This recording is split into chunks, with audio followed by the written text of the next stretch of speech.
Around 1138 to 1140, Walleran de Beaumont, Count of Meulan and Earl of Worcester, granted land in the Arrow Valley to a group of Cistercian monks from Garendon Abbey in Leicestershire.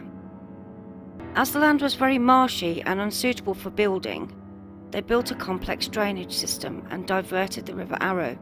The abbey had around 20 granges or farms in Worcestershire and Warwickshire, including Ewell Grange in Tardybig. The abbey was demolished in 1538 by Henry VIII during the dissolution of the monasteries, and the property was sold. Over the years, stone from the abbey was used in other buildings in the area. Guy de Beauchamp, the 10th Earl of Warwick, was buried at Bordesley Abbey in 1315. He was known as the Black Dog of Arden, a nickname given to him by his enemy Piers Gaveston. It is also known that Guy was dark-skinned and had a swarthy appearance. It is said that Guy haunts the area in the form of a black dog. Ghostly monks have been seen all over Redditch, and most sightings have been around the abbey ruins. This is a story from a Redditch man who emigrated to Australia. I've seen the legless monks travelling down toward Bordesley Corner. One overcast but clear afternoon, about mid-1960, I was trout fishing in the little stream that feeds into the Arrow, the one that runs south behind the Bordesley Abbey site, when I caught a glimpse of two figures in cassocks, heading down the road towards Bordesley Corner. The strange thing was that, although I had a clear view of the road from beneath the hedgerow, I could not see their legs, I could only see their head and shoulders. I have since found out that I am not the only person to see them. Here is a more recent encounter from Stephen.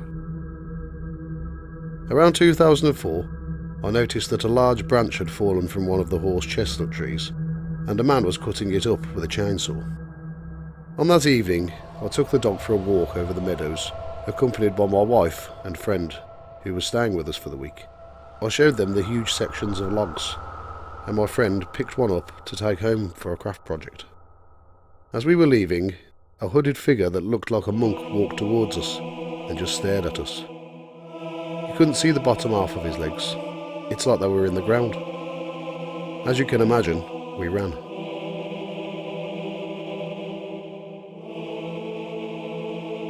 Monks aren't the only ghosts that have been seen around the area, as James recalls.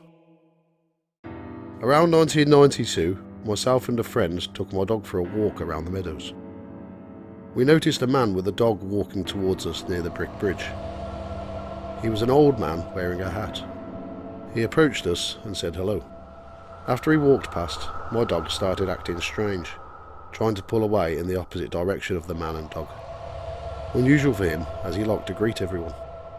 As I turned around to control my dog, the man and his dog had gone. There is no way that he could have gone anywhere without us seeing him. The strange thing is that he looked like a normal living man, not transparent like in the movies.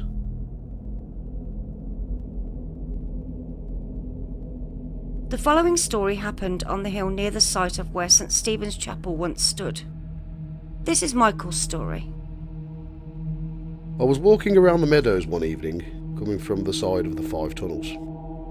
I walked past the ruins and noticed a white figure on the hill. It seemed to be gliding down the hill. As it got closer, I could see that it was a woman in a white dress with long dark hair. I didn't stay around to wait for her.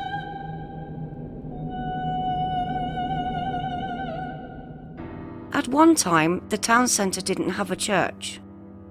Parishioners would walk down Prospect Hill, now Birmingham Road, and over to St. Stephen's Chapel, which stood at the original gateway to Bordesley Abbey. The chapel was the only part of the abbey to survive the dissolution, and it was relocated to the Church Green in town centre in 1808. It was rebuilt in 1855. The church still has an original tiled floor from the abbey. Joe tells of a spooky encounter that happened in the early hours at the site of the original St. Stephen's Chapel. When I was a teenager in the late 1990s, myself and a group of friends used to walk all over Redditch and the surrounding areas. We were walking from Batchley and headed towards the site of the original St Stephen's Chapel, next to the track that leads to Abbey ruins. There was a low-lying mist across the meadows, and we commented on how it made the Abbey look spooky as it disappeared under the fog. It was around 2 AM and we were standing near the big tree that stands amongst the old graves, when we heard a loud noise that echoed across the meadows. It sounded like someone was using an axe to chop down a tree. It continued for around half an hour. We walked around but couldn't find the source.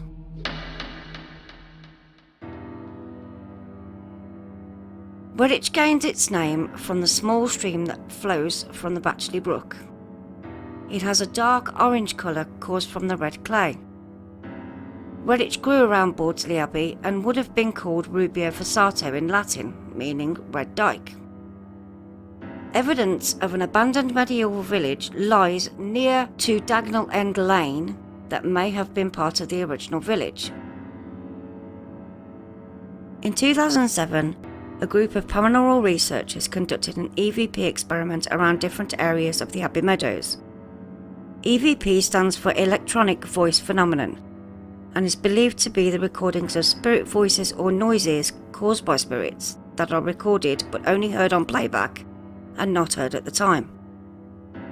The following sounds were recorded.